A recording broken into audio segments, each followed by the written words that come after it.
ভালোবাসা না চাই, সবই ওনার ভণ্ডামি। মনে করে জোর করে বিয়ে করলে ভালোবাসা পাবে। একদম সহ্য করতে পারি না লোকটাকে। আমাকে জোর করে বেঁধে রেখেছে, তাও আবার বাসর ঘরে। এমন বাসর যেন অন্য কোনো মেয়ের কপালে না জোটে।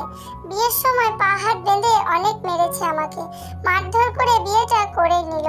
শয়তানটা জেদের কাছে হেরে গেছি আমি। ঘটনা শুরু হয়েছে 2 বছর আগে থেকে। আমি তখন মাত্র 10ম শ্রেণীতে পড়ি। এই লোকটি প্রতিদিন আমার পিছু নিত। অনেকদিন তো ভাইয়া দেখেও ফেলেছিল। বাসায় এসে অনেক কিছু বলেছে আমাকে। লোকটার নাম জঙ্কুক। অনার্স শেষ করেছে, এখন আর লেখাপড়া করে না, কিন্তু মাস্তানি করে পুরো এলাকায় নাম করে ফেলেছে। তাই ভাইয়া ওকে দেখতে পারে না। আমাকে অনেকবার তার ভালোবাসার কথা বলতো, আমি কখনো পাত্তা দিতাম না। আমার সাথে অন্য কোনো ছেলেরা কথা বলতে সাহস পেত না ওনার জন্য। ওনার পরিবার খুব ভালো ছিল, তবুও ওনাকে কখনো ভালোবাসতে ইচ্ছা হয়নি। এমন করে 2টা বছর চলে যায়। ওনার জ্বালায় অতিষ্ঠ হয়ে গেছি আমি। জঙ্কুক একদিন বিয়ের কথা বলে। আমি ওনাকে একটা থাপ্পড় মেরে অনেক কিছু বলি। সেদিন থেকে আমি ওনার চোখে রাগ দেখেছি। একদিন উনি আমাকে দেখা করতে বলল, আর বলে উনি আমার কাছে ক্ষমা চাইবে। এইটাই ওনার শেষ ইচ্ছে। অনেক কিছু ভেবে আমি রাজি হলাম। পরের দিন দেখা করতে গেলাম, উনি আগের মতোই ওনার ভালোবাসার কথা বলতে থাকে। আমি রাগে চলে আসতে চাইলাম, ঠিক তখনই পিছন থেকে মুখটা চেপে ধরে। পরে আর কিছু মনে নেই আমার। জ্ঞান ফিরতেই দেখি লোকটা আমার মাথার কাছে বসে আছে। বুঝতে পারলাম উনি আমাকে ওনার কাছে নিয়ে এসেছে। আমি অনেক কান্না করি। প্রথমে উনি আমাকে অনেক বোঝায়, কান্না করে, ভালোবাসার কথা বলে, কিন্তু আমি চিল্লাচিল্লি শুরু করি। ওনার রাগ অনেক বেশি ছিল, তাই আমার হাত পা বেঁধে এলোপাথারি থাবড়াইছিল। গালগুলো লাল হয়ে গেছে। উনি মুখে বাঁধন খুলে দিল। আমি ফুপাতে ফুপাতে কান্না করতে লাগলাম। আমাকে আগে কেউ কখনো এমন ভাবে মারেনি। কান্না করতেও কষ্ট হচ্ছে। বিয়ের সব ব্যবস্থা করে ফেলে উনি। ওনার বাসায় কেউ কিছু জানে না, শুধু ওনার মা একটু একটু জানে। এদিকে আমি বিয়ে করব না বলে কান্নাকাটি শুরু করে। আবার সেই থাবড়ানি। এমন করে বিয়েটা করেই ফেললো লোকটা। মনে একটুও মায়া নাই। ওনার থাপ্পড় খেতে খেতে আমার নাক মুখ ফুলে গেছে, চোখগুলো লাল হয়ে গেছে। উনি আমার হাত মুখ বেঁধে বসিয়ে রেখেছে। তে মনে মনে বলল, আসছে উনি। হ্যাঁ, মুখ খুললেই কান্না শুরু করব। তোমার খুব কষ্ট হচ্ছে তাই না? ওহ, তোমার তো মুখ বাঁধা, দাঁড়াও খুলে দিচ্ছি। দেখো পাগলিটা কেঁদে কেঁদে চোখের কি অবস্থা করেছে। আপনার কি সত্যিই কষ্ট হচ্ছে এটা দেখে? মানে তুমি কেন বুঝতে পারো না আমার ভালোবাসা? ভালোবাসেন তাই না? অনেক বেশি। যেন ফুল দিয়ে এই ঘরটা আমি নিজের হাতে সাজিয়েছি, শুধু তোমার আমার জন্য। আমার জন্য তো অবশ্যই। আচ্ছা, আপনি আপনার এই ইচ্ছেটা মেটাতেই আমাকে নিয়ে এসেছেন তাই না? কি বলছো তুমি এসব? আমি তোমাকে ভালোবাসি। যদি অন্য কোনো ইচ্ছে থাকতো তাহলে কবে ইচ্ছেটা পূরণ করে নিতাম, কিন্তু তা না। আমি তোমাকে সারা জীবনের জন্য চাই। তাহলে এখন কেন এই ইচ্ছে? এখন তুমি আমার বউ আর আমি তোমার স্বামী। আমার সবকিছুতেই তোমার অধিকার আছে, ঠিক তেমনি তোমার সবকিছুতেই আমার অধিকার আছে। আপনি আমাকে কখনোই ভালোবাসেননি, শুধু ভোগ করতে চেয়েছেন। কি বললে তুমি? আমি তোমাকে ভোগ করতে চেয়েছি? আবার বলো তো। হ্যাঁ, আপনি আমাকে ভোগ করতে চেয়েছেন। জঙ্কুক রাগের মাথায় নিজেকে কন্ট্রোল করতে পারে না। তে কান্নাকাটি করছে, জঙ্কুকের হাতে পায়ে ধরে ক্ষমা চাইছে। তাতে জঙ্কুক কোনো পাত্তা না দিয়ে তের ওপর ঝাঁপিয়ে পড়ে। জঙ্কুক প্রথমে তের ঠোঁটজোড়া দখল করে, তে 2 হাত শক্ত করে বিছানায় চেপে ধরে। অনবদ্য কিস করায় তে ভালোভাবে নিঃশ্বাসও নিতে পারছে না। তে যখন অতিরিক্ত পরিমাণে ছটফট করছে, জঙ্কুক তখন তেকে কয়েক সেকেন্ডের জন্য ছাড়ছে, যাতে তে নিঃশ্বাসটা নিতে পারে। জঙ্কুক এবার তের ঠোঁট ছেড়ে দিয়ে গলায় মুখ দেয়। জঙ্কুকের এক হাত তের বুকের মধ্যে অবাধ্য ভাবে বিচরণ করছে। তে ঠোঁট ছাড়া পাওয়ার সাথে সাথে জোরে জোরে শব্দ করে কান্না করছে, কিন্তু জঙ্কুক তেকে থামানোর কোনো রকম চেষ্টাই করছে না, কারণ জঙ্কুকের রুমটা সাউন্ড প্রুফ। তে যতই চিৎকার করুক, কান্নাকাটি করুক, একটু শব্দ হোক বাইরে যাবে না। এর মধ্যে জঙ্কুক তেকে পুরোপুরি ভাবে আনড্রেস করে ফেলে। জঙ্কুক কিছুক্ষণের জন্য থেমে যায়। জঙ্কুক তের দিকে এক দৃষ্টিতে তাকিয়ে আছে, আর তে এখনো চোখ বন্ধ করে কান্না করছে। জঙ্কুক হঠাৎ থেমে যাওয়ায় তে আস্তে আস্তে চোখ মেলে তাকায়, দেখে জঙ্কুক তার দিকে নেশালো চোখে তাকিয়ে আছে। তে জঙ্কুকের উন্মুক্ত শরীরের দিকে চোখ যায়। তে যেন হাঁ হয়ে গেছে জঙ্কুককে এভাবে দেখে। তেকে এভাবে তাকাতে দেখে জঙ্কুক স্লো ভয়েসে বলে উঠল, ভালো লাগছে জান।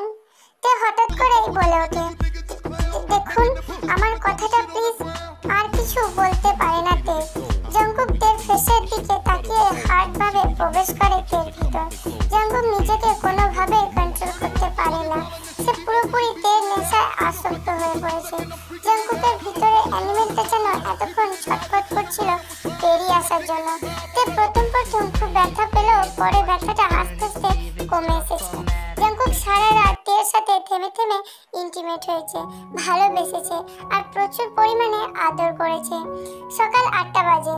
জঙ্কুক ঘুম থেকে উঠে দেখে তে কান্না করছে। তে চুপ করো, আর কত? উফ, এই মেয়েটার চোখের পানি কবে যে শেষ হবে আর আমার কবে শান্তি হবে। এখন খুব কষ্ট তাই না? আমারও হয়েছিল। উফ, এই বউ রান্না করো যাও। তুমি তো আবার রান্নাও করতে পারো না, আমাকেই করতে হবে। জঙ্কুক গোসল করে রান্না শেষ করে তেকে ডাকতে আসে। এই মেয়ে, কি সমস্যা তোমার? এখনো কান্না করছো কেন? তে এখনো আগের মতোই কান্না করছে। জঙ্কুক এবার রেগে তের গালে 2টা থাপ্পড় মারলো। তে একদম চুপ হয়ে অভাগীর মতো তাকিয়ে রইল জঙ্কুকের দিকে। তেকে টানতে টানতে বাথরুমে নিয়ে গেল। চলো তোমাকে গোসল করিয়ে দেবো। কি? হ্যাঁ, লুচ্চা, সব দেখার ধান্দা তাই না? মনে করছেন কিছু বুঝি না? কিছু দেখার কি বাকি আছে নাকি? সব তো দেখেই নিয়েছি কালকে। কুত্তা, বের হন, আমি একা গোসল করতে পারবো বলে জঙ্কুককে বের করে বাথরুমের দরজাটা লাগিয়ে দেয়। গোসল তো করলাম, কিন্তু এখন পরবো কি? উফ, এই বলো। আমি কি পরবো? এই নাও শাড়িটা পরে নাও। কি শাড়ি? কিন্তু আমি তো পরতে পারি না। আমি পরিয়ে দিই। এই না না, আমি পরে নিব। কোনো রকমে শাড়িটা পেঁচিয়ে বের হলাম। জঙ্কুক তাকিয়ে আছে অবাক দৃষ্টিতে আর মিটমিটিয়ে হাসছে। তে মুখ ফুলিয়ে বসে আছে।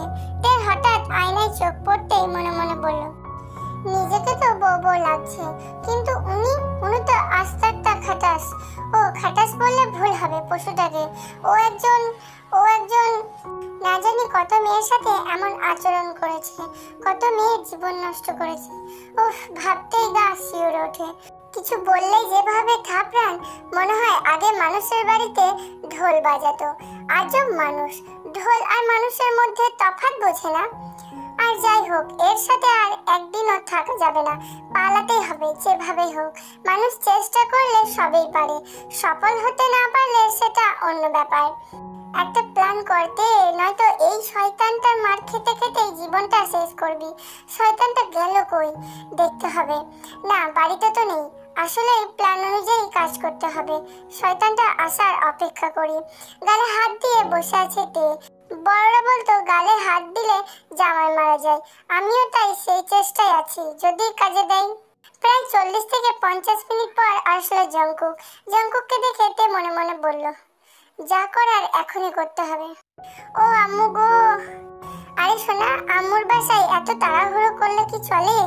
ওদের না হয় কয়েকদিন পর জানাবো বিয়েটার কথা। আরে আমি কি আপনার আম্মুকে ডাকছি নাকি? আমার শরীর খারাপ লাগছে, তাই কষ্টে আম্মুকে ডাকছি। তাই কেমন খারাপ শুনি? আমার মাথা ঘুরছে আর বমি বমি লাগছে, হাঁটতেই পারছি না। বাহ, একদিনেই আমি বাবা হতে চললাম। বলতে হবে মাইরি, আমার পাওয়ার আছে। কে বাবা হবে? কিসের বাবা হবে? আমি বাবা হব তোমার বাচ্চার। বেশ আনন্দ লাগছে আমার। দাঁড়াও, মিষ্টি নিয়ে আসি। আরে থামুন তো, আমার আবার কিসের বাচ্চা? মানুষের? দূর, কি সব আজে বাজে কথা বলছেন। আরে আজে বাজে না, এইসব প্রেগন্যান্সির লক্ষণ। আচ্ছা আচ্ছা, তাহলে তো আমাদের শিওর হওয়ার জন্য ডাক্তারের কাছে যেতেই হয় তাই না? তা তো অবশ্যই, কিন্তু তুমি তো হাঁটতেই পারছো না, কিভাবে যাবে? আমরা তো হেঁটে যাব না, গাড়িতে করে যাব। হ্যাঁ, তা অবশ্য ঠিক বলেছো। আচ্ছা, বিকেলে তৈরি থেকো, ডাক্তারের কাছে নিয়ে যাব। আচ্ছা। বলদ, এত তাড়াতাড়ি কেউ প্রেগনেন্ট হয় না এটাও জানে না। তে মনে মনে খুশি হয়ে কথাটা বলল। বিকাল 4টেয় জঙ্কুক থেকে নিতে এসেছে। তুমি রেডি? হ্যাঁ চলো। আরে আরে, তুমি হেঁটে কোথায় যাও? কেন? নিচে যাচ্ছি, তোমাকে কোথাও যেতে হবে না। মানে? বোকা মেয়ে, হাঁটতে পারে না আবার হাঁটতে এসেছে। আমি আছি কিসের জন্য? বলেই থেকে কোলে তুলে নিল, কোলে করে গাড়িতে নিয়ে বসালো। জাঙ্কুক থেকে আগের থেকেই বলে রেখেছে যেন রাস্তায় চিল্লাচিল্লি না করে, করলে তাকে পাবনার রোগী বানিয়ে দিবে। মানে পাগল। তেও ভালো মেয়ের মতো চুপচাপ বসে আছে। সুযোগ বুঝে কোপ দিতে হবে। তে মনের সুখে গান গাইছে। জাঙ্কুক আর চোখে তাকায় তের দিকে। যেতে যেতে দেখলো বেশ খানিকটা দূরে একটা ফুচকাওয়ালা। জাঙ্কুক জানে ফুচকা তের খুব পছন্দের, তাই সে গাড়ি থামালো আর বলল তে যেন গাড়ি থেকে নামার দুঃসাহস না করে। তেও ভালো মেয়ের মতো মাথা নাড়িয়ে হ্যাঁ বলল। জাঙ্কুক তো আর জানে না তের মাথায় কি চলছে। সে চলে যাচ্ছে ফুচকা আনতে। গাড়ির লক খোলা, এই সুযোগ, আমাকে পালাতেই হবে। গাড়ি থেকে নেমে অন্য পাশে দিয়ে দৌড় দিল তে। দৌড়াতে দৌড়াতে একটু দাঁড়ায়। তে কোথাও কিছু বুঝতে পারছে না। উফ, বাসার কারো ফোন নাম্বার মনে আসছে না। টেনশনে সব খেয়ে ফেলেছি। এত মন ভোলা হলে কিভাবে হবে? এখন আমি কি করব? বাসায় কিভাবে যাব? কিছুই তো চিনি না। এতক্ষণে হয়তো গন্ডাটা আমাকে খোঁজাখুঁজি শুরু করে দিয়েছে। আমাকে পেলে না জানি কি করে। এখান থেকে ভাগি আমি। দৌড়াতে দৌড়াতে পেটের নিচে ব্যথা শুরু হয়ে গেছে। বেশ খিদে পেয়েছে। মানুষের কাছে জিজ্ঞাসা করতে করতে রেল স্টেশন চলে গেল। স্টেশনটা বেশ চেনা চেনা লাগছে। হঠাৎ মনে পড়লো এটা চট্টগ্রাম স্টেশন। 2 বছর আগে নানুর সাথে এসেছিল। ভেতরে গিয়ে দেখে এটাই লেখা ছিল। তে জানতে পারে ঢাকা যাওয়ার ট্রেন রাত 11:30 আসবে।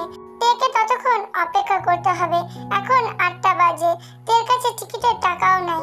যেভাবেই হোক তাকে চুরি করে লুকিয়ে হলেও ঢাকা যেতে হবে। এই গন্ডারটার হাত থেকে বাঁচলে হয় একবার। এদিকে পেটের ভেতর থেকে মিছিল হচ্ছে, খাবার দে বলে। এত এত খাবারের ঝুড়ি নিয়ে বসে আছে লোকজন, আর তে টাকার অভাবে খেতে পারছে না। এখন তে খুব জোরে চেঁচিয়ে বলতে ইচ্ছা করছে, আমাকে খাবার দে, নয়তো আমি তোদের পৃথিবীটাকে খেয়ে নেব।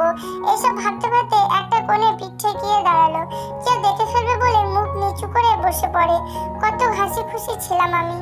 আমার সাথে এমনটা না হলেও পারতো। আমি কি ওনার কোনো ক্ষতি করেছি?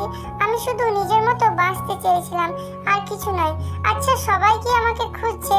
আমাকে কি তাদের মনে পড়ে? আর ওই ছোট্ট গোলাপ গাছটা কি শুকিয়ে গেছে, নাকি কেউ যত্ন করছে? ভাবতে ভাবতে চোখে পানি চলে এসেছে। সবাইকে খুব মনে পড়ছে এখন তের। প্রচুর পানি পিপাসা পেয়েছে। ঘেমে একাকার হয়ে গেছে। এখন পানি খেতে না পারলে মনে হয় মরেই যাবে। মাথা তুলতেই সেই লাল লাল চোখ তের সামনে চলে এসেছে। তার দিকে তাকিয়ে আছে এক দৃষ্টিতে। হাতে পানির বোতল। মনে হয় তেকে পানির সাথে মিশিয়ে খেয়ে ফেলবে। লোকটা পানির বোতল তের দিকে এগিয়ে দিল। তেও কিছু না বলে খেয়ে নিল, কারণ ও আর 5 মিনিট সে পানি না খেয়ে থাকলে মনে হয় মরেই যাবে। পানি খাওয়ার সাথে সাথে মাথা ঘুরতে লাগলো তের। কিছু বলার আগেই তে পড়ে যাচ্ছিল, কিন্তু কেউ তাকে ধরে ফেললো। মুখটা দেখতে পারলো না তার। এরপর কি হলো তে কিছুই বুঝতে পারেনি। নিজেকে আবিষ্কার করলো অন্ধকার রুমে, সেই লাল টুকটুকে চোখের সামনে। চোখগুলো তের দিকেই তাকিয়ে আছে। তে ভয়ে কাচুমাচু হয়ে বসলো আর ভাবতে লাগলো আজকের ঝড়ের নামটা কি দেওয়া যায়। এমন রাগি রাগি মুখ দেখে তের তো বাথরুম পেয়ে গেছে। ও নো, এখন কি করি? এটা তো বলাও যাবে না। পরিবেশ খুব গরম এখন। প্রায় 5 মিনিট পর নীরবতা ভেঙে লোকটি থেকে 4-5টা থাপ্পড় দিল। লুকোচুরি খেলার খুব মজা, তাই না? আরো কিছু খেলতে মন চাইলে বলো, দুজনেই খেলি। আমি কে? কানের নিচে আরো 2টা দিলে মনে পড়ে যাবে তুমি কে। আচ্ছা আচ্ছা, এখন চুপ থাকলে ভালো মনে হচ্ছে। নিজেকে খুব চালাক ভাবো, তাই না? তুমি কি ভেবেছিলে তুমি আমার থেকে পালিয়ে গেছো? আমি না চাইলে তুমি এই বাসা থেকে বের হতেই পারবে না। আমি শুধু এইটুকু গেম খেলেছি তোমার সাথে। আমি জিতে গেলাম, তুমি হেরে গেলে। এখন তো সারা জীবন তোমায় আমার সাথেই থাকতে হবে সুইটহার্ট। ভালোবাসি তোমায়, খুব খুব বেশি ভালোবাসি। জোর করে কখনো ভালোবাসা পাওয়া যায় না, চাইলেই পাওয়া যায়। আপনি আমাকে কষ্ট দিয়ে নিজে সুখী হতে পারবেন? তুমি আমাকে কষ্ট দিয়ে সুখী হতে পারলে আমি কেন পারবো না? আপনার কি আমার প্রতি কোনো মায়া নেই?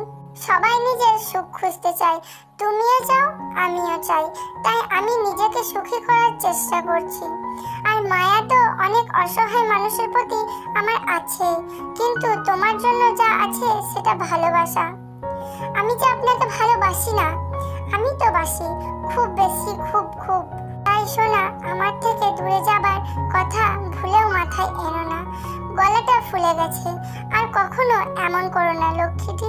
রাগ হলে যে নিজেকে কন্ট্রোল করতে পারি না গো বউ। বলে জাঙ্কুক মিটমিটিয়ে হেসে হনহনিয়ে রুম থেকে বের হয়ে যাচ্ছে। এদিকে তে দুগালে দুইটা হাত দিয়ে বসে আছে। আহ, কত বড় কপাল, সকাল সন্ধ্যা থাপড়ানি খেতে হচ্ছে। অনেক রাত হয়ে গেছে, কিছু একটা খেতে হবে। পেটের ভেতর যুদ্ধ শুরু হয়ে গেছে। থাপড়ানি খেয়ে তো আর পেট ভরে না। আস্তে আস্তে করে নিচে নামতেই দেখলো জাঙ্কুক খাবার নিয়ে উপরে আসছে। তেকে দেখে হাত ধরে রুমে নিয়ে আসলো, নিজের হাতে খাইয়ে দিতে লাগলো, ঠিক আম্মুর মতো। কেমন যেন খুব মুখ ভরা মায়া আর মায়া। না না, তে তোর এসব ভাবলে চলবে না, ভুলে যাবি না এই মায়াবী চেহারার পেছনে একটা পশুর রূপ আছে। হঠাৎ করে রাগ হতে লাগলো। এখান থেকে চলে যান, আমার আর খিদে নেই। ওলে আমার সোনা গো, মনে হয় আবার রাগ করেছে। এই তুমি রাগ কই রাখো বলো তো? পেটের ভেতর। হাই হাই, এ কি সর্বনাশ হলো আমার। এই পেটে আমার বাবু হাঁটাহাঁটি করবে, এর মধ্যে রাগ থাকলে সেও তো তার মায়ের মতো রাগী হবে। তখন আমার একুল ওকুল কোনো কুলই থাকবে না। বাবুটা ঠিক আমার মতোই হতে হবে, বুঝলে? যেন লোকজন দেখলেই বলে বাপকা বেটা। কথাগুলো দাঁতে দাঁত চেপে শুনছে তে। অনেকক্ষণ একা একা বক বক করে নিচে গিয়ে আবার রুমে চলে আসলো। এই বউ, কি গো? ও শোনো না, কি হচ্ছেটা কি? আমার না খুব প্রেম প্রেম পাচ্ছে। এখন কি আমি নাচবো? আহ, এমন করো কেন? তো কি করব? দাঁড়াও বলে আলমারি থেকে একটা নীল রঙের শাড়ি নিয়ে আসছে। নাও, এটা পরে আসো তো। পারবো না। কি বলে? না মানে পরতে পারি না। চলো আমি পরিয়ে দিচ্ছি। না না, একাই পরতে পারবো। রাত তখন প্রায় 3টে হবে। তে শাড়ি পরে রুমে এলো। জাঙ্কুক তের দিকে এক দৃষ্টিতে তাকিয়ে আছে। জাঙ্কুক আস্তে আস্তে তের দিকে এগিয়ে যায়। তে পিছনে যেতে যেতে দেওয়ালে পিঠ ঠেকে যায়। জাঙ্কুক একটু নিচে ঝুঁকে নাকে নাক লাগিয়ে বলল, খেলা শুরু করে যাক। তে ধাক্কা দিয়ে বিছানায় ফেলে দিল। তে ভয়ে ঘামতে শুরু করেছে। না না, আমি কিছু খেলবো না, আমি ঘুমাবো। আমাকে একা ঘুমাতে দিন। সুইটহার্ট, প্রথমত এই খেলা তোমার ইচ্ছেই নয়, আমার ইচ্ছেতেই হবে। আর দ্বিতীয়ত তোমাকে বিয়ে করেছি আমি একা ঘুমানোর জন্য নয়। এখন আসো, আমার কাছে আসো সোনা। আপনার মতো জানোয়ারের সাথে আমি এক বিছানায় কখনোই ঘুমাবো না। তোমার কি ভালো কথায় কাজ হয় না? আমার খারাপ রূপটা বের করতে বাধ্য করো না সোনা। চুপচাপ এখানে চলে এসো। যা করার করে নিন, আমি চলে যাচ্ছি। গুড নাইট বলে তে ঘুরে দাঁড়িয়েছে অন্য রুমে যাব বলে। জাঙ্কুক হুট করে পিছন থেকে তে চুলে ধরেছে। আহ, কি করছেন এসব? লাগছে আমার, ছাড়ুন। ভালো কথায় তোমার কাজ হয় না, তাই না? আজকের কথা সারা জীবন মনে রাখবে সোনা। সব সময় জানোয়ার বলো, আজ না হয় জানোয়ারের আচরণটাই দেখবে। চোখগুলো লাল টুকটুকে হয়ে গেছে, এই চোখে কোনো মায়া নেই। ভয়ানক সেই রূপ। তেকে বিছানায় ছুঁড়ে ফেলে জাঙ্কুক। তে বারবার দরজার দিকে দৌড়ে যাচ্ছিল। একটা সময় তের পায়ে কিছু একটা দিয়ে বেশ জোরে আঘাত করে। তে আর্তনাদে চিৎকার করে ওঠে, কিন্তু এই চিৎকার শোনবার কেউ নেই। এখন আর দৌড়াতে পারছে না তে। তার প্রতিটা চুমু যেন কামড়ে পরিণত হচ্ছে, রক্তের দাগও পড়ে যাচ্ছে। প্রতিটি চুমুতে তের ব্যথায় চিৎকার করে ওঠে, কিন্তু জাঙ্কুকের কানে যেন কিছুই প্রবেশ করছে না। সে যেন মাতাল হয়ে পড়েছে। নিজেকে খুব অসহায় মনে হচ্ছে তের। আজানের ধ্বনি শুনে জাঙ্কুক থেকে ছেড়ে দেয়। ঘুমিয়ে পড়ো জান বলে গভীর ঘুমে তলিয়ে যায়। তের রুমে এক কোণে গিয়ে ব্যথায় ফুপিয়ে ফুপিয়ে কান্না করতে থাকে। এই অত্যাচার আর কতদিন চলবে উপরওয়ালাই জানে। বাহিরে পাখির কিচিরমিচির শব্দ হচ্ছে, মনে হয় ভোর হয়ে গেছে। তেজে উঠে ওয়াশরুমে যেতে পারছে না, পা বেশ ফুলে আছে। ব্যথায় একটুও ঘুম নেই চোখে। নাক কান ঠোঁট মরিচের মতো জ্বলছে, সাথে ব্যথাও তো আছেই। বাইরে আস্তে আস্তে আলো ফুটতে থাকে। এই আলো জানালার পর্দা দিয়ে রুমে ঢুকছে। দেওয়ালে হেলান দিয়ে বসে আছে তে। চোখের পানি শুকিয়ে গেছে গালে সারা মুখে। এখন আর চোখ থেকে পানি পড়ছে না। 8টা বেজে গেছে। তে খেয়াল করলো রাতে তাকে ফুলদানি দিয়ে পায়ে আঘাত করেছে। ফুলদানিটা মেঝেতে ভেঙে পড়ে আছে। রাতে লাইট অফ থাকায় বুঝতে পারেনি কি দিয়ে আঘাত করেছিল। হঠাৎ জাঙ্কুক নড়ে চড়ে ওঠে, চোখ খুলে পাশে তাকায়। তেকে বিছানার পাশে না পেয়ে তাড়াহুড়ো করে উঠে বসলো। সারা রুমে চোখ বোলাতে থাকে। তেকে মেঝের এক কোণে অসহায়ের মতো গুটিয়ে বসে থাকতে দেখলো।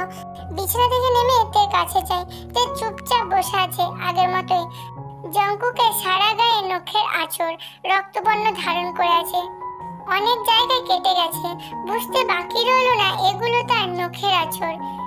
এখনো ঘুমাওনি তুমি? না ঘুমালে যে সারাদিন মাথা ব্যথা করবে। চলো গোসল করে খাওয়া দাওয়া করে একটু ঘুম দেবে।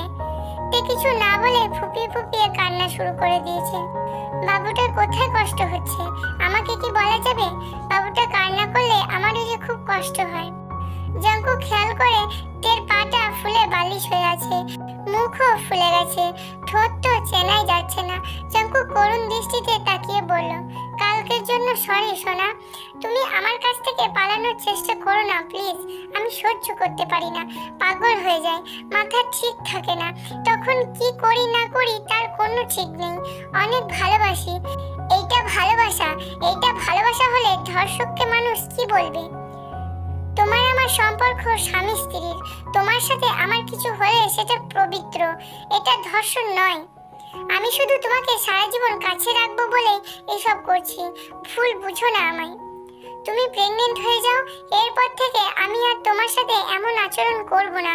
আমাদের একটা বাবু হয়ে গেলে তুমি আমাকে ছেড়ে যেতে পারবে না। বাবুটার জন্য হলেও আমার সাথে থেকে যাবে।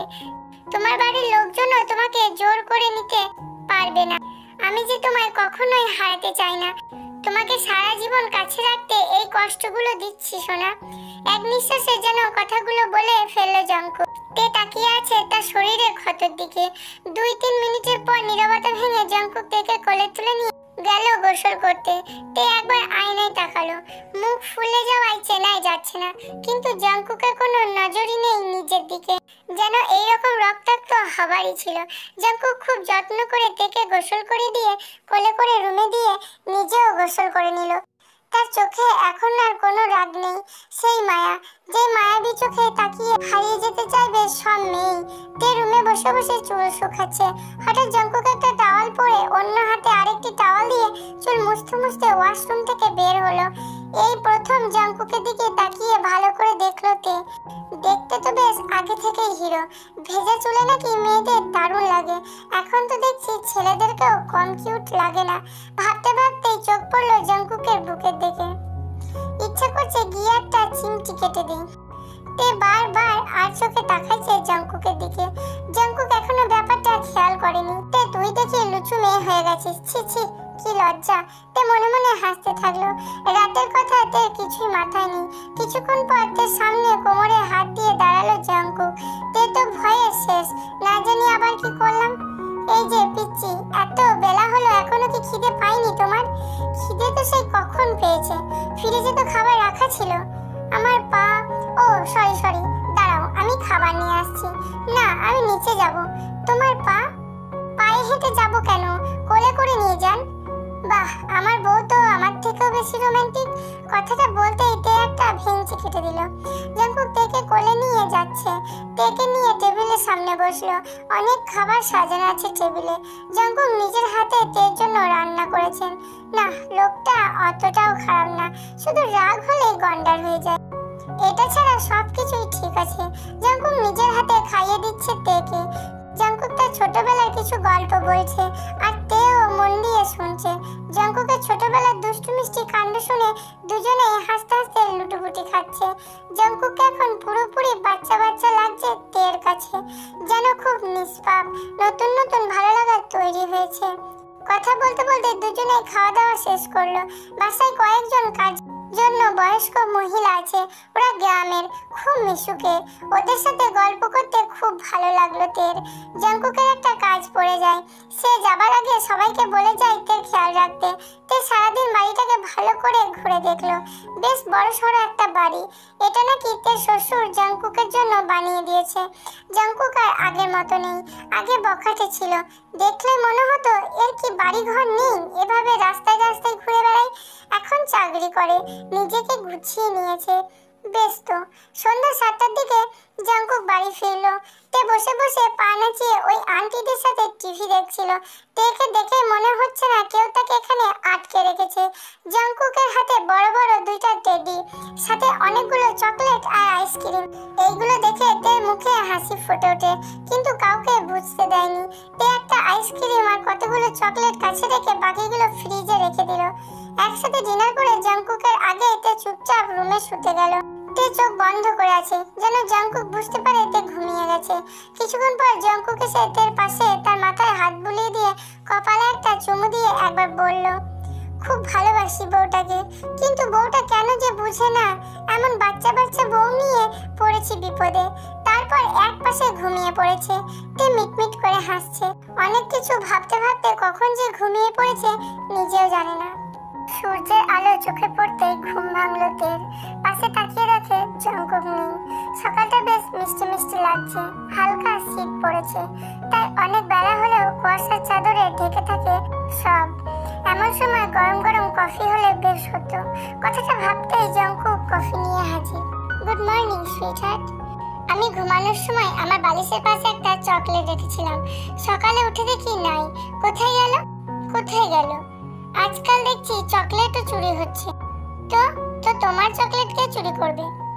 যে আমার সাথে এক বিছানায় ঘুমায়। কে ঘুমায়? নেকা, মনে হয় উনি জানেন না কে ঘুমায়। তুমি কি আমার কথা বলছো? আমি তো চকলেট খাই না সোনা। আর আমি কি আমার বাবুর চকলেট খেতে পারি? কেন, আপনার কি মুখ নেই যে খেতে পারবেন না? বুঝছো না কেন? তোমার চকলেট খেলে আমার ডায়রিয়া হবে। তুমি যেভাবে অভিশাপ দাও, তোমার চকলেট খাবার সাহস আমার নেই। চকলেটে তো হাত পানি যে দৌড়ে পালিয়ে যাবে। অবশ্যই আপনি খেয়েছেন, হয়তো ঘুমন্ত অবস্থায় খেয়েছেন, তাই এখন কিছু মনে পড়ছে না। কি, তুমি আমাকে ঘুমন্ত চোর বানিয়ে দিলে? শেষ পর্যন্ত বউর কাছ থেকে এই মিথ্যা অপবাদ শুনতে হলো।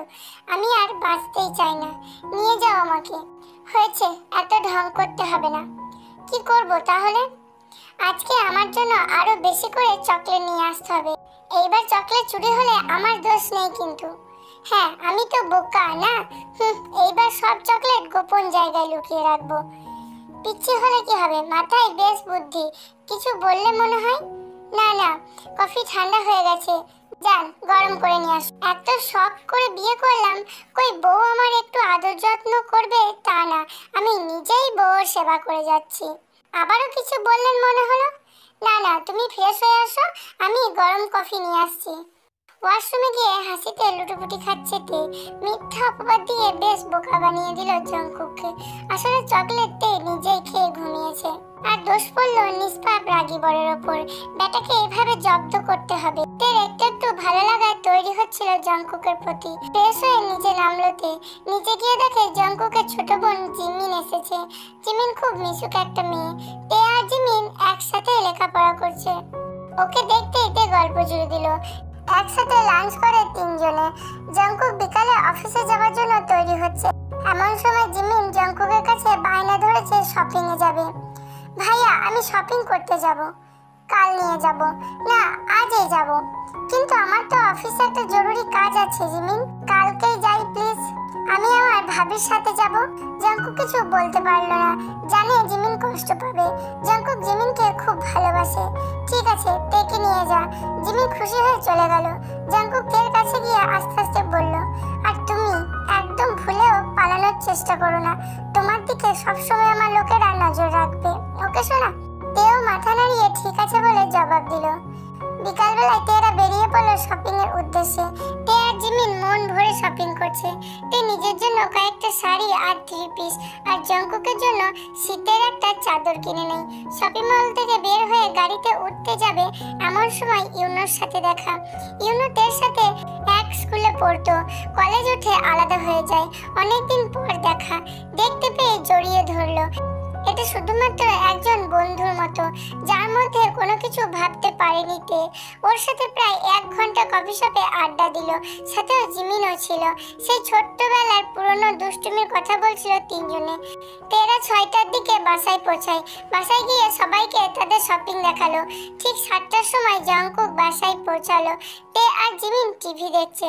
জাংকুক তাদের দিকে তাকালো না, সোজা ওপরে নিজের রুমে চলে গেল। তে সেটা নিয়ে অতটা মাথা ঘামায়নি। হয়নি। 10:30 বাজে। তে আর জিমিন সিরিয়াল দেখছে। জঙ্কুক ওপর থেকে একবার জোরে চিৎকার করে বলল, তে রুমে আসো তো। তে জঙ্কুকের কথায় কোনো পাত্তা না দিয়ে নিজের মতোই টিভি দেখছে। 30 থেকে 35 মিনিট পর জঙ্কুক নিচে নেমে তের সামনে এসে দাঁড়ালো। চোখ মুখ রাগে লাল হয়ে আছে। তে এই রাগের কারণ খুঁজে পেল না। তের ঠোঁট কাঁপছে। কাঁপা কাঁপা ঠোঁটে বলল, আমি এক্ষুনি উপরে যেতাম। কথা বলে শেষও করতে পারলো না তে। ঠাস ঠাস করে দুটো গালে 2টা থাপ্পড় দিল। জিমিন ভয়ে কাঁপছে। ওকে ধমক দিয়ে রুমে পাঠিয়ে দিল জঙ্কুক। তের চোখে পানি টলমল করছে। জঙ্কুক কিছু না বলে তের চুল টেনে ধরলো। একবার একটা কথা বললে সাথে সাথে সেটা তোকে করতে হবে। ভালো করে মাথায় ঢুকিয়ে নে কথাটা। তে চুপ করে আছে, কারণ সে এই রাগের কারণ বুঝতে পারছে না। জঙ্কুক তের চুলের মুঠি ধরে টেনে সিঁড়ি দিয়ে ওপরে নিয়ে গেল। আমার কাছে তুই সুখী না? আগে বললেই পারতি। তোর গায়ের জ্বালা না হয় আমিই মিটিয়ে দিতাম।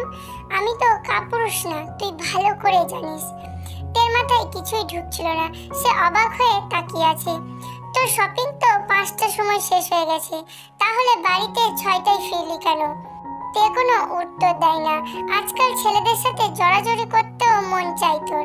কি রে, পরপুরুষের সাথে করতে পারলে নিজের স্বামীর সাথে পারবি না কেন? অন্যের বিছানায় শুতে পারলে আমার বিছানায় শুতে এত সমস্যা কেন তোর? তের মুখে কোনো কথা আসছে না। মানুষের ভাবনা এত নীচ কিভাবে হতে পারে? এতটা খারাপ চিন্তা ভাবনা এই লোকটা কিভাবে আমাকে ভালোবাসতে পারে? সকালে এক রূপ, রাতে এক রূপ, ঘন্টায় ঘন্টায় রূপ পরিবর্তন করে। মাথাটা ঘুরছে আমার। জঙ্কুক তের গাল দুটো টিপে ধরে বলল, চুপ কেন তুই? কিছু বল। তের চোখে পানি ভরে গেছে, শুধু ঝরার অপেক্ষায়। তোকে যে কি করতে ইচ্ছা করছে আমার। এই আমার কি নেই যা ওই ছেলের মধ্যে আছে? বল। জঙ্কুক এক টানে তের শাড়িটা খুলে ফেলেছে। তোর কোথায় কোথায় হাত দিয়েছে তোর ওই প্রেমিক? এইখানে, এইখানে, এইখানে। জঙ্কুক তের শরীরে পাগলের মতো হাত দিয়ে দেখাচ্ছে আর চিল্লাচ্ছে, তুই তো অপবিত্র হয়ে গেছিস। তোকে এখনই পবিত্র করতে হবে। তে কিছু বলতে চেয়েও বলতে পারে না, শুধু অবাক হয়ে দেখছিল জঙ্কুককে। একটা মূর্তির মতো দাঁড়িয়ে আছে সে। জঙ্কুক থেকে টেনে ওয়াশরুমে নিয়ে গেল। রাত 12টা বাজতে চললো। তেকে শাওয়ারের নিচে দাঁড় করিয়ে শাওয়ারটা ছেড়ে দিল। সারা রাত তুই এই পানির নিচেই দাঁড়িয়ে থাকবি, ভুলেও এর নিচ থেকে সরবি না, কথাটা মাথায় রাখিস। তে চুপচাপ দাঁড়িয়ে আছে। বাই সুইটহার্ট বলেই চলে গেল জঙ্কুক। এটা কি আসলেই ভালোবাসা? এমনিতেই শীতের সময় পানি বরফে পরিণত হয়েছে। আমি তোমার কি এমন ক্ষতি করেছিলাম? তুমি কেন এতটা কষ্ট দিচ্ছ আমায়? কথাগুলো বলে তে অঝরে কান্না করতে থাকলো। শরীরে প্রচন্ড ব্যথা অনুভব হলো। মাথায় চিনচিন ব্যথা করছে। আস্তে আস্তে করে চোখ মেলে তাকালো তে। একি আমি কোথায়? পাশে তাকিয়ে দেখে জঙ্কুক তার হাতের উপর মাথা রেখে ঘুমিয়ে পড়েছে। তে হাসপাতালের বেডে শুয়ে আছে। কি হয়েছে আমার? নড়াচড়াতে জঙ্কুক জেগে যায়। তাড়াতাড়ি ঘুম থেকে উঠে বসে। দুই চোখ লাল হয়ে আছে, মনে হয় ঘুমায়নি সারা রাত। এখন কেমন লাগছে তোমার? ভালো। কিন্তু আমার কি হয়েছিল?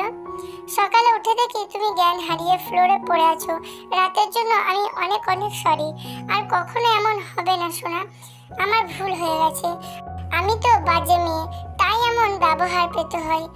এতে আপনার তো কোনো দোষ নেই। এমন বলো না লক্ষ্মীটি।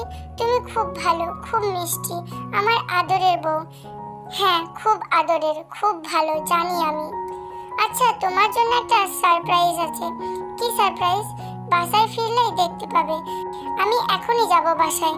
কি ব্যাপার? আগে আমার কাছ থেকে পালাতে চাইতে আর এখন আমার কাছে তাড়াতাড়ি আসতে চাইছো। আমাকে একটু একা থাকতে দেবেন প্লিজ। আচ্ছা, তুমি রেস্ট নাও, আমি ডাক্তারের সাথে কথা বলে আসছি বলেই চলে গেল জঙ্কুক।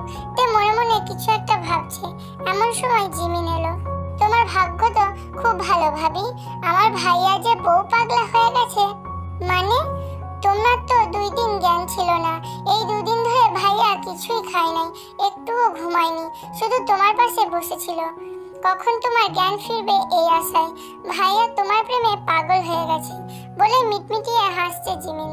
ভাবি বলো, পাশের কেবিনে কে ভর্তি আছে জানো? কে? ইউনো। ও আবার হাসপাতালে ভর্তি কেন? দেখলেই বুঝবে। আচ্ছা চলো। করে পাশের কেবিনে গেল তে।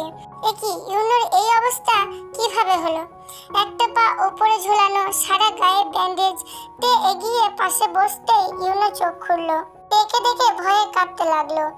তে ইউনোর মাথায় হাত দিতেই ইউনো বলে উঠল, তুই তুই আমাকে ধরিস না আম্মা। আগে জানলে আমি কখনোই তোর দিকে তাকিয়েও কথা বলতাম না।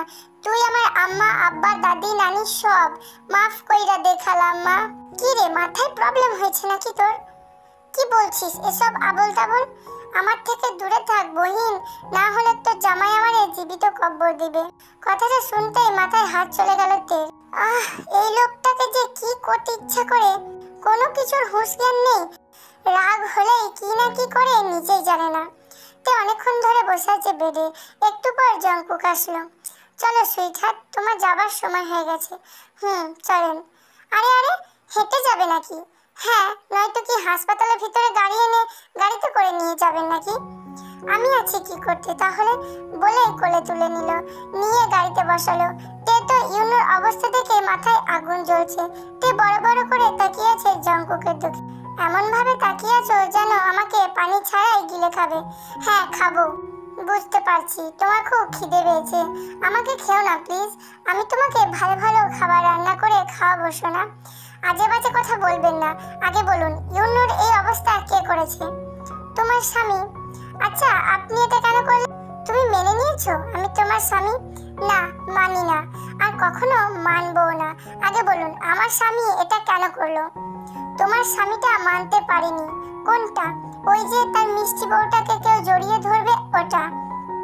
ইউনো আমার ফ্রেন্ড। ফ্রেন্ড বলে কি ঘেঁষাঘেঁষি করতে হবে? দূর থেকে কথা বলা হয় না?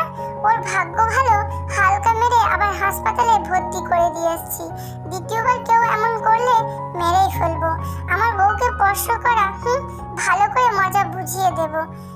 ভালো করে বুঝিয়ে বললেই তো হতো। অত শত বোঝাতে পারি না আমি। হ্যাঁ, শুধু মারামারি করতে পারেন। হ্যাঁ, তা বেশ ভালোই পারি। আর তুমি ভালো করে শুনে রাখো, তোমার ভাই, আব্বু, কাছের আত্মীয় স্বজনদের ছাড়া যেন কেউ তোমাকে জড়িয়ে না ধরতে পারে। ধরলে খুব খারাপ অবস্থা হবে। তে একটা ঢোক গিলে বলল, কার? তোমার। আর যে তোমাকে ধরবে তার। তোমাকে ধরবো আমি, ভালোবাসবো আমি, আদর করবো আমি, মাঝে মাঝে রাগও দেখাবো আমি, অন্য কেউ না।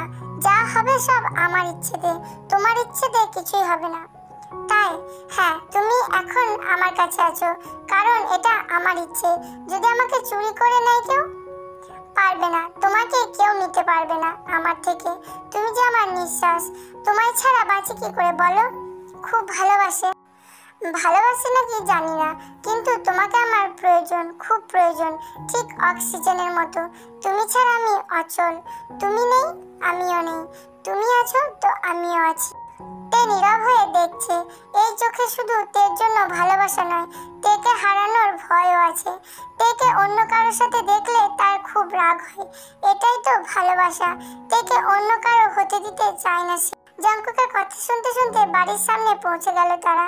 বাড়িতে ঢুকতেই তে অবাক হয়ে গেল। বাসায় ঢুকে যে এত বড় সারপ্রাইজ পাবে তা আগে ভাবতেই পারেনি। তের সামনে তার আম্মু, আব্বু, ভাইয়া আর জংকুকের আম্মু আব্বুও বসে আছে। তে গিয়ে আম্মুকে জড়িয়ে ধরে কান্না করতে লাগলো। অনেকদিন পর তাদের দেখা পেল, খুব ভালো লাগছে। আমাদের তো আগে বললেই পারতি রে মা, আমরা সব মেনে নিতাম। মানে কি? তুই জংকুককে ভালোবাসিস, আমাদের আগে বললেই হতো। এভাবে না পালিয়ে আমাদের বললে আমরা সুন্দরভাবে আয়োজন করে বিয়ে দিতাম। তের মাথার উপর দিয়ে যাচ্ছে সব। কি সব বলছে এরা?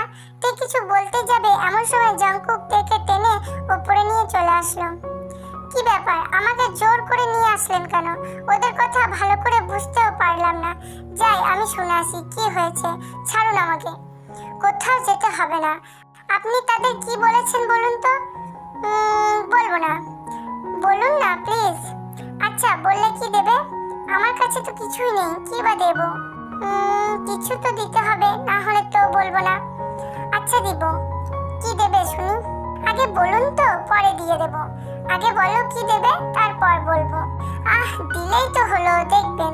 এখন বলুন কি হয়েছে। বলেছি আমরা দুজন 4 বছর ধরে প্রেম করছি।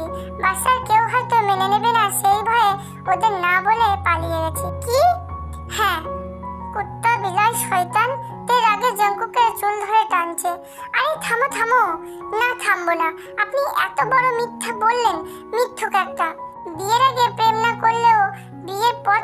পেয়েছি। এখন কিসের প্রেম? হ্যাঁ দেখো তে, এইসব দিবার কথা ছিল না, কিন্তু যা দিবার কথা ছিল ওইটা দাও। দিব না। দিবে না তো? না না না, বুঝেছি। আমারটা আমাকে জোর করে আদায় করে নিতে হবে। ভালোই হলো, আমি নিজে আদায় করে নিলে অন্য কিছুও নিতে পারবো। অন্য কিছু কি? ওই যে বাসর রাতের কথা মনে আছে? না। কি না? কাছে আসো সোনা, আমি দিয়ে দিচ্ছি, আপনাকে নিয়ে নিতে হবে না। এখন যে আমার অন্য কিছু পেতে ইচ্ছা করছে বলে জঙ্কুক নাকটা তের নাকের কাছে নিয়ে আসে। তে তাড়াতাড়ি করে জঙ্কুকের কপালে একটা চুমু দিয়ে দৌড়ে পালিয়ে যায়। তে একদম দৌড়াবে না। তোর চাইলাম কি আর পেলাম কি? কপালে না দিয়ে ঠোঁটেও তো দিতে পারতো। এই কষ্ট যে কোথায় রাখি। তে নিচে গিয়ে দেখলো সবাই গল্প করছে। তেও গিয়ে বসে পড়লো। জিন তেকে দেখে বলল, আমি তো আজকেই আমার বৌমাকে বাসায় নিয়ে যাব। আয়ু তের মাথায় হাত বুলিয়ে বলল, সে না হয় নিবেন, আমাকেও কিন্তু কিছুদিনের জন্য আমার মেয়েকে দিতে হবে। বিয়ান, এখন কিন্তু শুধু আপনার মেয়ে নয়, এখন এটা আমারও মেয়ে। আমার মেয়ে খুব ভাগ্যবতী যে এমন একটা স্বামী আর শ্বশুর শাশুড়ি পেয়েছে। আপনার মেয়েও কিন্তু কম মিষ্টি নয় বিয়ান। সবাই হাসাহাসি করছে, তাই তেরা সত্যিটা বলল না। সবাই যখন খুশি তাহলে এটা মেনে নেওয়াই ভালো। জঙ্কুক তো খারাপ না, আমাকে খুব ভালোবাসে। ওনার রাগ হবে এমন কিছু না করলেই হবে। জঙ্কুককে নিচে নামতে দেখে জিন বলল, জঙ্কুক সব গুছিয়ে নে, আজকেই তোদের বাসায় নিয়ে যাব। কিন্তু আম্মু, আমার অফিস। কিছুদিনের জন্য ছুটি নে না, কিছুদিন আমাদের সাথে থেকে কিছুদিন তেদের বাসায় থেকে চলে আসবি। মেয়েটার কথা একবার ভাব, কতদিন ধরে নিজের বাড়িতে যেতে পারে না, হয়তো খুব কষ্ট হচ্ছে মেয়েটার। আচ্ছা, আমি অফিসে ফোন করে ছুটি নিয়ে নিচ্ছি। তে তো বেশ খুশি, অনেকদিন পর বাড়ি যাবে। জঙ্কুক অফিস থেকে 7 দিনের ছুটি নিল। এখন সন্ধ্যায় আয়ু আর জিন বসে বসে টিভি দেখছে। তে রুমে বসে আছে। এমন সময় জঙ্কুক এলো। এই যে ম্যাডাম, খুশিতে পা দুলাচ্ছেন? সব ব্যাগ গোছাবে কে? কেন, সব তো আপনি গুছিয়ে নেবেন। হ্যাঁ, পাইছো তো একটা বিনা পয়সার চাকর, কাজও করাও কিন্তু কোনো বকশিশও দাও না। বউয়ের কাজ করে দিলে চাকর হয়ে যায় বুঝি? বউয়ের কাজ করলে চাকর হয় না, শালির কাজ করলে হয়। তুমি তো আমার শালি, তাই না? আমার যদি একটা শালি থাকতো, দুলা ভাইয়ের কষ্টটা বুঝতো, মাঝে মাঝে আদর করতো, ভালোবাসায় ভরে দিত। আমিও শালিকে চোখে চোখে রাখতাম। লজ্জা কোথাকার, বউয়ের সেবা করতে পারে না, আবার শালি শালি করে মরে। শালি মানেই তো মনের অর্ধেক জায়গা তার। আপনার মন আমি টেনে ছিঁড়ে নেব, এরপর দেখবো কত মানুষের জায়গা হয় এতে। আচ্ছা, তোমার 2-3টা সুন্দর সুন্দর ছোট বোন থাকলে আমার কত মজা করতাম, তাই না? কেন, আমি বুঝি সুন্দর নই? আমাকে পছন্দ হয় না? হয় হয়, কিন্তু বউ আমার মনের কথা বোঝে না। জঙ্কুকের কথা শুনে তে একটা মুখ ভেঙচি দেয়। হ্যাঁ, শুধু এটাই করতে পারে, আর কিছুই পারে না। তাতে আপনার কি? বউয়ের জন্য তো এইটুকু কাজ করতেই পারেন আপনি। না, পারি না। রুমে এসে যেন দেখি সবকিছু ব্যাগে গোছানো হয়ে গেছে। হ্যাঁ, মহারানীর হুকুম তো মানতেই হবে। তে নাচতে নাচতে আম্মুদের পাশে গিয়ে বসলো। একটু পর তেরা সবাই বের হয়ে পড়লো। বাইরে একটা রেস্টুরেন্টে ডিনার করে রওনা দিল ঢাকার উদ্দেশ্যে। তাদের ঢাকা পৌঁছাতে পৌঁছাতে ভোর হয়ে গেছে। অনেকদিন পর নিজের এলাকায় একটু ভালো লাগছে তের। সবকিছু কত আপন। তেকে প্রথমে তার নিজের শ্বশুরবাড়ি নিয়ে গেল। শ্বশুর শাশুড়ি আদর যত্নের কমতি নেই, ঠিক যেন নিজের মা বাবা। ওদের আদরে জঙ্কুকেরও খারাপ ব্যবহারগুলো ভুলে গেছে তেও তাদের মেয়ে হবার যথেষ্ট চেষ্টা করে যাচ্ছে। সে চায় না তার জন্য তারা কষ্ট পাক। তেকে পেয়ে যেন জঙ্কুকদের পরিবারটা পরিপূর্ণ হয়েছে। ওখানে 3 দিন থেকে তেদের বাড়ি চলে আসলো। বাড়ি এসে তে নিজের মতো থাকলো 3 দিন। এই 6 দিন জঙ্কুকের সাথে তের বেশি কথা হয়নি। জঙ্কুক এসেছিল কথা বলতে, কিন্তু তে সেই সুযোগ দেয়নি। জঙ্কুকের ছুটির সময় শেষ, আবার তাদেরকে চলে যেতে হবে। সবার কাছে বিদায় নিয়ে রাতের ট্রেনে রওনা দিল চট্টগ্রামের উদ্দেশ্যে। সারা রাত গল্প করতে করতে কখন যে ভোর হতে চলেছে কেউ বুঝতেই পারেনি। গল্পে গল্পে ভালো লাগা বাড়তে থাকে। সকালে তারা চট্টগ্রামে পৌঁছায়। সারা রাত ঘুম হয়নি, তাই ফ্রেশ হয়ে তে শুয়ে পড়লো। বিকালে ঘুম ভেঙে চোখ খুলতে দেখে সে জঙ্কুকের বুকে মাথা রেখে আর হাতের উপর হাত রেখে শুয়ে আছে। তে এক দৃষ্টিতে তাকিয়ে আছে জঙ্কুকের দিকে। কি মায়া এই মুখে, যেন সারা জীবন এই বুকে মাথা রেখে থাকতে চাই আমি। এমন সময় জঙ্কুকের ঘুম ভাঙে। ধ্যাত, ঘুম ভাঙার সময় পেল না, লজ্জায় লাল হয়ে গেছে তে জঙ্কুককে আস্তে আস্তে ভালোবেসে ফেলেছে। এখন আর জঙ্কুক রাগ করে না, আগের মতো আচরণ করে না। এখন জঙ্কুকের বুকে মাথা না রাখলে তের ঘুম হয় না। জঙ্কুকের অফিস থেকে ফিরতে দেরি হলে কেমন যেন নিজেকে ফাঁকা ফাঁকা লাগে তের। এমন ভাবে চলে যায় 2 মাস। হঠাৎ অসুস্থ হয়ে পড়ে। জঙ্কুক 3 দিনের জন্য বাইরে গেছে। জঙ্কুককে অসুস্থতার কথা জানায়নি তে, শুধু শুধু চিন্তা করবে তাই। ডাক্তার এসেছে তেকে দেখতে। ওনার কথা শুনে তে তো অবাক হয়ে গেল। তে প্রেগনেন্ট, তাই এমন খারাপ লাগছে। এখন একটু এমন লাগবেই। তের খুব খুশি লাগছে, আবার খারাপও লাগছিল। আজ জঙ্কুক পাশে থাকলে খুশিতে কোলে নিয়ে নাচতো। খুব মিস করছে তে জঙ্কুককে। আজ খুব একা মনে হচ্ছে নিজেকে। উনি এই খবরটা শুনে খুব খুশি হবে। উনি সকালেই দেশে ফিরবেন। খুশিতে নাচতে ইচ্ছা হচ্ছে আমার। এই দিনের জন্যই ওনার এত অপেক্ষা। এসব ভাবতে ভাবতে ঘুম আসছে না তের। ঘুম আজকে পালিয়ে বেড়াচ্ছে। কিভাবে বললে জঙ্কুক সারপ্রাইজ হবে, এসব ভাবতে ভাবতে ভোর হলো। আজ তে নিজের হাতে জঙ্কুকের জন্য রান্না করবে। বাড়ির সবাই অনেক বাধা দিলেও তে মানেনি। রান্না বান্না শেষ করে জঙ্কুকের আনা নীল রঙের শাড়িটা আলমারি থেকে বের করে পরে নিল তে। চোখে কাজল, কপালে টিপ, ঠোঁটে হালকা লিপস্টিক। সারা বাড়িতে রঙিন রঙিন মোমবাতি জ্বালিয়ে রেখেছে। বিকাল হয়ে গেছে। সারাদিন জঙ্কুক থেকে একবারও ফোন করেনি। হয়তো কাজে খুব ব্যস্ত ছিল, তাই এটা নিয়ে আর মাথা ঘামালো না তে। জঙ্কুকের আসার সময় হয়ে গেছে। নিজেকে খুব খুশি খুশি মনে হচ্ছে আজ তের। তাদের পরিবারটা পরিপূর্ণ হতে চলেছে। এইভাবে ভাবতে ভাবতেই ফোনটা বেজে উঠল। তে দৌড়ে গিয়ে ফোনটা ধরে। আপনি কি মিসেস তে? জি। মিস্টার জীবন জঙ্কুক কে হয় আপনার? আমার স্বামী। কি হয়েছে? আর আপনি কে? আপনি তাড়াতাড়ি চট্টগ্রাম মেডিকেল হসপিটালে চলে আসুন। আমার স্বামীর কি হয়েছে? আপনি আসুন আগে। হ্যালো, আমার কথা শুনুন। ওপাশ থেকে ফোনটা রেখে দিল। কি হলো ওনার? বুকের ভেতর কেমন যেন লাগছে। দৌড়ে ছুটে গেল তে। যত সামনে এগোচ্ছে তত হার্টবিট বেড়ে যাচ্ছে। কিছু একটা হয়েছে ওনার। আমি কি ওনাকে হারিয়ে ফেলেছি? না না, এসব কি ভাবছি আমি। ওনার কিছু হবে না, কিছু হতে পারে না। ওনার কিছু হলে আমি কি নিয়ে বাঁচবো? ভাবতে ভাবতে জঙ্কুকের কেবিনের সামনে চলে আসে তে। কিছুক্ষণ পর ডাক্তার কেবিন থেকে বের হলেন। ডাক্তার, আমার স্বামী কেমন আছে? উনি এখানে কেন? দেখুন মিসেস তে, আপনার স্বামী রাস্তায় অ্যাক্সিডেন্ট হয়েছে সকালবেলায়। রাস্তার কিছু লোক ওনাকে হাসপাতালে ভর্তি করিয়ে দেন।